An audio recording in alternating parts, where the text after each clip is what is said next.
ప్రభుత్వానికి కేంద్రంలో బడ్జెట్ పూర్తిగా గుడ్డి సున్నాలాగా చేసింది కేంద్ర ప్రభుత్వం. అదే కాకుండా ఈ మధ్యకాలంలో నిన్న కాక మొన్న గోదావరి విపరీతంగా 2 సార్లు వచ్చింది. 2 సార్లు వచ్చిన గోదావరికి రైతాంగం కానీ అట్లనే ముంపు గ్రామాలు కానీ పూర్తిగా గోదావరిలో మునిగిపోయిన గ్రామాలు ఉన్నాయి. ఆ గ్రామాలు ఏదైతే గోదావరిలో మునిగిపోయినాయో వాళ్ళందరూ కూడా ఇంద్రమ్మ ఇల్లు నిర్మించాల్సిన అవసరం ఉంది.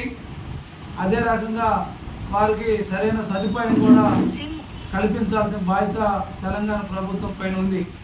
దాంతోపాటు రైతు పంటలు మొత్తం కూడా రైతు వేసిన పత్తి కానీ పొలం కానీ గోదావరిలో మునిగిపోయే చేలు మొత్తం కూడా మోదగ్రామం కానీ సారపాలు కానీ రెడ్డిపాలు కానీ బూరపాలు మొత్తం కూడా లోతట్టు అటు సోంపల్లి ప్రాంతం కూడా గోదావరిలో నీళ్లు మునిగిపోయాయి.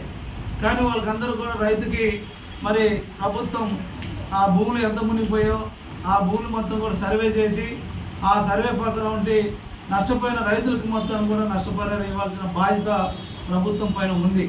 అదే కాకుండా కౌలు రైతులు కూడా నష్టపరిహారం ఇవ్వాలి. వారికి కూడా మరి ప్రభుత్వం మరి రైతాంగానికి మరి రుణం మాఫీ చేయడం జరిగింది, రైతు బంధు ఇవ్వడం జరుగుతుంది రైతులకి. కానీ కౌలు రైతులకు మాత్రం ఎటువంటిది కూడా ఏమి ఇవ్వకుండా కౌలు రైతులను నష్టపెడుతున్నారు. తెలంగాణ ప్రభుత్వం కానీ కేంద్ర ప్రభుత్వం కానీ కౌలు రైతులకు కూడా మరి ఇవ్వాల్సిన బాధ్యత ప్రభుత్వాలపైన ఉంది.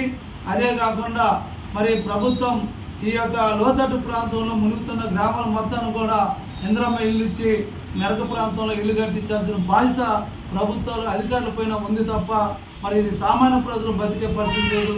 అదే రకంగా కేంద్రంలో ఉన్న ప్రభుత్వం మరి డబుల్ బెడ్రూమ్ పేరుతో కానీ మరి ఇతర కార్యక్రమాలకి వాటికి డబ్బులు కేటాయించమంటుంది. కానీ తెలంగాణ ప్రభుత్వానికి ఎటువంటి కూడా నిధులు ఇవ్వకుండా మరి ఇవన్నీ చెప్పడమే అయిపోయింది తప్ప వాటికి సంబంధించి కేంద్రంలో 2 మంత్రులు తెలంగాణ నుంచి ఉన్నారు, 8 మంది బీజేపీ ఎంపీలు ఉన్నారు.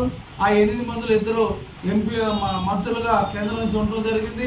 అయినా తెలంగాణ ప్రభుత్వానికి ఎటువంటి కూడా పైసా దేశ రాకుండా మంత్రులు పార్లమెంట్లో శోధన చూశారు తప్ప ఎటువంటి కూడా తెలంగాణకి న్యాయం చేసే విధంగా ఈ 8 మంది బీజేపీ ఎంపీలు ఎటువంటి కూడా ప్రభుత్వం తెలంగాణకి వచ్చేటట్టు చేయలేదని కూడా మరి వ్యవసాయ కార్మిక సంఘం తెలంగాణ వ్యవసాయ కార్మిక సంఘం బురంపూడి మండల కమిటీ డిమాండ్ చేస్తుంది.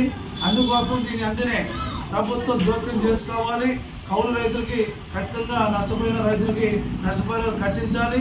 గోదావరిలో మునిగిపోయిన ప్రతి ఒక్కరికి కూడా మరి ఇంద్రమ్మ ఇల్లు కట్టించాల్సిన